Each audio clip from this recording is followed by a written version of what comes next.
বিজয়।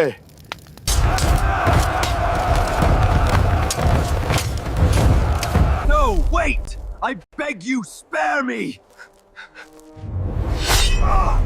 2026 সাল। মধ্যপ্রাচ্যের আকাশে আজ রাতে কোনো তারা নেই, শুধু আছে মিসাইলের আলো। ইরান আর ইসরায়েল, দুটি দেশ, কিন্তু এই যুদ্ধটা শুধু দুটি দেশের না। এই যুদ্ধের শেকড় মাটির নিচে নয়, এর শেকড় 1400 বছর আগের এক ভবিষ্যৎবাণীতে। আর সেই ভবিষ্যৎবাণী আজ একটার পর একটা সত্যি হচ্ছে। আপনি কি জানেন, নবীজি সাল্লাল্লাহু আলাইহি ওয়াসাল্লাম বলেছিলেন দাজ্জালের সবচেয়ে বড় বাহিনী আসবে ইরানের একটি শহর থেকে। সেই শহরটির নাম ইস্পাহান। আর আজ সেই ইস্পাহান শহরে ঠিক কী ঘটছে সেটা জানলে আপনার হাত থেকে ফোন পড়ে যাবে। একটু পেছনে যাই। মানচিত্রে যদি আঙুল রাখেন, ইরান, আফগানিস্তান, তাজিকিস্তান, তুর্কমেনিস্তান, এই পুরো বিশাল অঞ্চলটার একটাই প্রাচীন নাম, খোরাসান। এখন প্রশ্ন হলো, আমেরিকা কেন 20 বছর আফগানিস্তানে পড়েছিল? কেন বিলিয়ন বিলিয়ন ডলার ঢেলেও তারা জিততে পারেনি?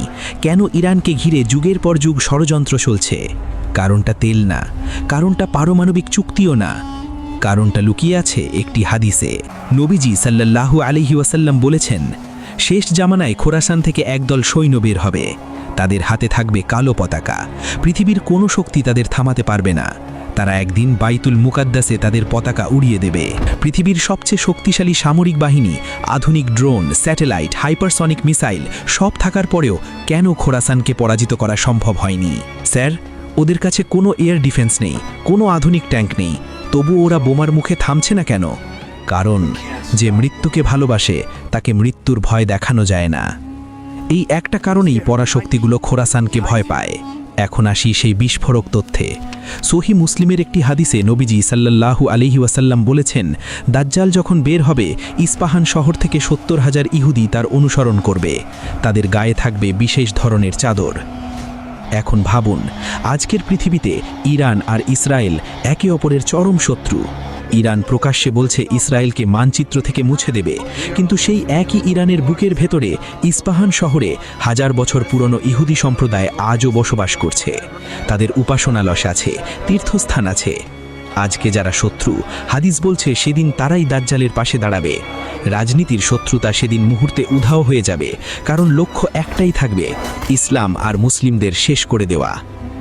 এবার একটু থামুন।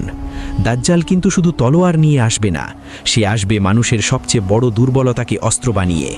নবীজি সাল্লাল্লাহু আলাইহি ওয়াসাল্লাম বলেছেন, সে আকাশকে নির্দেশ দেবে, বৃষ্টি নামবে, মাটিকে নির্দেশ দেবে, ফসল ফলবে, মৃত মানুষকে সামনে দাঁড় করিয়ে বলবে, দেখো আমি জীবন দিতে পারি। চরম দুর্ভিক্ষের সেই সময়ে যখন মানুষ এক টুকরো রুটির জন্য হাহাকার করবে, দাজ্জাল সামনে এসে খাবারের পাহাড় দাঁড় করাবে। একটা দৃশ্য কল্পনা করুন, একজন তরুণ মুমিন অনাহারে শীর্ণ, দাজ্জাল তার সামনে দাঁড়িয়ে বিকট হাসি দিয়ে বলছে, দেখো এই হাতে জান্নাত, এই হাতে জাহান্নাম, আমাকে মেনে নাও, তোমার সব কষ্ট শেষ। ওই দেখো তোমার মৃত মা বাবা আমার ডাকে ফিরে এসেছে। কিন্তু সেই মুমিন যুবক টলল না, সে দাজ্জালের কপালের দিকে তাকালো, স্পষ্ট দেখতে পেল কাফেরা লেখা। সে দরাজ গলায় বলল, তুই মিথ্যাবাদী দাজ্জাল, আমার নবী সাল্লাল্লাহু আলাইহি ওয়াসাল্লাম তোর সম্পর্কে আমাদের আগেই বলে গেছেন, তুই এক চোখা, আর আমার রব কখনো অসম্পূর্ণ হতে পারেন না। সেদিন ঈমান ধরে রাখা হবে জ্বলন্ত কয়লা মুঠোয় ধরে রাখার চেয়েও কঠিন। এবার আসি মহাযুদ্ধের কথায়। নবীজি জানিয়েছেন, শেষ জামানায় মুসলিমদের সাথে পশ্চিমা পরাশক্তির একটি শান্তি চুক্তি হবে। তারা একসাথে এক শত্রুকে পরাজিত করবে। কিন্তু বিজয়ের পর যখন গনিমাতের মাল ভাগ হচ্ছে, তখন এক রোমান সৈনিক একটি ক্রুশ উঁচিয়ে বলবে, ক্রুশের বিজয়। একজন মুসলিম যুবক সহ্য করতে পারল না, সে ছুটে গিয়ে সেই ক্রুশ ভেঙে ফেলল। আর তখনই চুক্তিভঙ্গ, বিশ্বাসঘাতকতা এবং শুরু হলো ইতিহাসের সবচেয়ে ভয়ঙ্কর যুদ্ধ, মালহামাতুল কুবরা। সিরিয়ার দাবিক বা আমাক প্রান্তর। একদিকে রোমানদের 80টি দেশের জোট, প্রতিটি পতাকার নিচে 12,000 সৈনিক, প্রায় 10 লক্ষ। অন্যদিকে মুসলিম বাহিনী, সংখ্যায় কম কিন্তু চোখে কোনো ভয় নেই। মুসলিম সেনাপতি তার বাহিনীর দিকে তাকিয়ে বললেন, আজ পিছু হটার কোনো পথ নেই।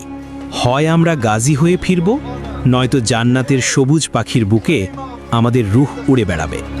নবীজি সাল্লাল্লাহু আলাইহি ওয়াসাল্লাম বলেছেন, এই যুদ্ধে মুসলিম বাহিনী 3 ভাগে ভাগ হয়ে যাবে। প্রথম ভাগ ভয়ে ময়দান ছেড়ে পালাবে, আল্লাহ তাদের তওবা কবুল করবেন না। দুনিয়া ও আখিরাত দুটোই হারাবে। দ্বিতীয় ভাগ বীরত্বের সাথে লড়বে, শহীদ হবে। আল্লাহর কাছে তারা হবে সর্বোচ্চ মর্যাদার। তৃতীয় ভাগ শেষ পর্যন্ত টিকে থাকবে। তারা বিজয়ী হবে এবং জীবনে আর কোনো ফিতনা তাদের স্পর্শ করবে না। 3 দিন ধরে চলবে এই নারকীয় যুদ্ধ। আকাশে উড়তে থাকা পাখিরাও অস্ত্রের গর্জন সইতে না পেরে মাটিতে লুটিয়ে পড়বে। একটি পরিবারের 100 জন যদি যুদ্ধে যায়, ফিরবে মাত্র 1 জন। এই বিজয়ের পরেই মুসলিমরা কনস্ট্যান্টিনোপল, বর্তমান ইস্তাম্বুল জয় করবে। আর ঠিক তখনই খবর আসবে দাজ্জাল বের হয়েছে। দাজ্জাল পৃথিবীতে 40 দিন থাকবে।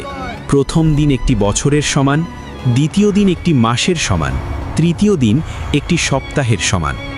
সে প্রতিটি শহরে, প্রতিটি গ্রামে প্রবেশ করবে, কিন্তু 2টি শহরে সে ঢুকতে পারবে না, মক্কা, মদিনা। দাজ্জাল মদিনার প্রবেশপথে এসে দাঁড়াবে। তার চোখে ক্রোধ। সে আঙুল তুলে বলবে, ওই সাদা গম্বুজের আজ আমি গুড়িয়ে দেব। কিন্তু সে যখনই পা বাড়াবে, দেখবে প্রতিটি প্রবেশপথে ফেরেশতারা খোলা তরবারি হাতে দাঁড়িয়ে। দাজ্জাল 1 কদমও এগোতে পারবে না। তখন মদিনা 3 বার কেঁপে উঠবে, আর মদিনার ভেতরের সব মুনাফিক ভয়ে দৌড়ে দাজ্জালের দলে গিয়ে মিশবে। সেদিন মদিনা সোনা থেকে খাদ বের করার মতো সব আবর্জনা ঝেড়ে ফেলে পবিত্র হয়ে যাবে। এরপর মুমিনরা যখন দামেস্কের এক মসজিদে অবরুদ্ধ, ফজরের নামাজের সময় ইমাম মাহাদির সামনে এগিয়ে গেছেন ইকামত দিতে। হঠাৎ তাদের চোখ আটকে যাবে মসজিদের পূর্ব দিকের সাদা মিনারায়। মেঘ সরে যাচ্ছে, আর সেখান থেকে আস্তে আস্তে নেমে আসছেন একজন মহামানব। পরনে হালকা হলুদ রঙের 2টি কাপড়, 2 হাত 2 জন ফেরেশতার দানায়।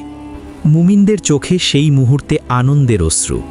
ইমাম মাহাদি পেছনে সরে আসতে চাইলেন, বললেন, হে আল্লাহর নবী, আপনি সামনে আসুন। ঈসা আলাইহিস সালাম অত্যন্ত বিনয়ের সাথে মাহাদির কাঁধে হাত রেখে বললেন, না, এই উম্মতের সম্মানে আল্লাহ তোমাকে আমির বানিয়েছেন, তুমি ইমামতি করো। উম্মতে মুহাম্মাদির জন্য এর চেয়ে বড় সম্মান আর কি হতে পারে। ফজরের নামাজ শেষ, মসজিদের দরজা খুলল। বাইরে দাজ্জাল তার বাহিনী নিয়ে দাঁড়িয়ে, কিন্তু ঈসা আলাইহিস সালামকে দেখামাত্র দাজ্জালের দম্ভ ভেঙে পড়ল। নবীজি সাল্লাল্লাহু আলাইহি ওয়াসাল্লাম বলেছেন, ঈসা আলাইহিস সালামের নিঃশ্বাস যতদূর যাবে, সেই নিঃশ্বাস যে কাফিরের গায়ে লাগবে সে মরে যাবে। দাজ্জাল গলতে শুরু করল, যেভাবে পানিতে লবণ গলে। সে প্রাণ ভয়ে দৌড় দিল। ঈসা আলাইহিস সালাম তাকে ধাওয়া করলেন। ফিলিস্তিনের লুদ শহরের দরজায় তারা তাকে ধরে ফেললেন। দাজ্জাল হাঁপাতে হাঁপাতে বলল, আমাকে ছেড়ে দিন। ঈসা আলাইহিস সালাম বর্ষা উঁচিয়ে বললেন, তোর জন্য আমার কাছে একটাই আঘাত আছে, যা থেকে তুই কখনো বাঁচতে পারবি না। দাজ্জাল নিহত হলো, তার শরীর থেকে রক্ত বের হলো। ঈসা আলাইহিস সালাম সেই রক্ত দেখিয়ে বললেন, দেখো, এই হলো তোমার মিথ্যা খোদা, রক্ত মাংসের একজন মানুষ। দাজ্জাল নিহত হওয়ার পর ইস্পাহানের সেই 70,000 অনুসারী পালাতে শুরু করল। তারা গাছের পেছনে লুকালো, পাথরের পেছনে লুকালো, কিন্তু সেদিন প্রকৃতিও তাদের আশ্রয় দিতে অস্বীকার করল। একটি পাথরের পেছনে একজন ইহুদি থরথর করে কাঁপছে। হঠাৎ সেই পাথর কথা বলে উঠল, হে মুসলিম, আমার পেছনে একজন লুকিয়ে আছে, এসো। সেদিন প্রতিটি গাছ, প্রতিটি পাথর মুমিনদের সাহায্য করবে, শুধু একটি গাছ ছাড়া, গারকাদ গাছ, সেটি চুপ থাকবে। দাজ্জালের ফিতনা শেষ হওয়ার পর পৃথিবীতে এমন এক যুগ আসবে যা মানুষ আগে কখনো দেখেনি। বাঘ আর হরিণ একসাথে পানি পান করবে, ছোট শিশুরা সাপের সাথে খেলবে, সাপ ছোবল মারবে না। জমি থেকে সোনা বের হবে, কিন্তু মানুষের নেওয়ার আগ্রহ থাকবে না, কারণ সেদিন মানুষের অন্তর থাকবে আখিরাতের চিন্তায় পরিপূর্ণ। একটি ডালিম এত বড় হবে, একটি দল মানুষ খেয়ে তৃপ্ত হবে, আর তার খোসার নিচে ছায়ায় বসতে পারবে। ঈসা আলাইহিস সালাম ইসলামের শরিয়াত অনুযায়ী পৃথিবী শাসন করবেন। কোনো হিংসা নেই, কোনো যুদ্ধ নেই। প্রিয় দর্শক, আজ রাতে যে মিসাইল উড়ছে মধ্যপ্রাচ্যে আকাশে, সেটা শুধু 2টি দেশের যুদ্ধ না, এটা সেই মহাগল্পের একটি অধ্যায়, যার শেষ পরিণতি নবীজি 1400 বছর আগে বলে গেছেন। এখন একটাই প্রশ্ন, দাজ্জাল যখন সামনে এসে দাঁড়াবে, আমাদের ঈমান কি সেই মুমিন যুবকের মতো মজবুত থাকবে? সূরা কাহাফের প্রথম 10টি আয়াত কি আমরা মুখস্থ করেছি? হে আল্লাহ, আমাদের দাজ্জালের ফিতনা থেকে হেফাজত করুন।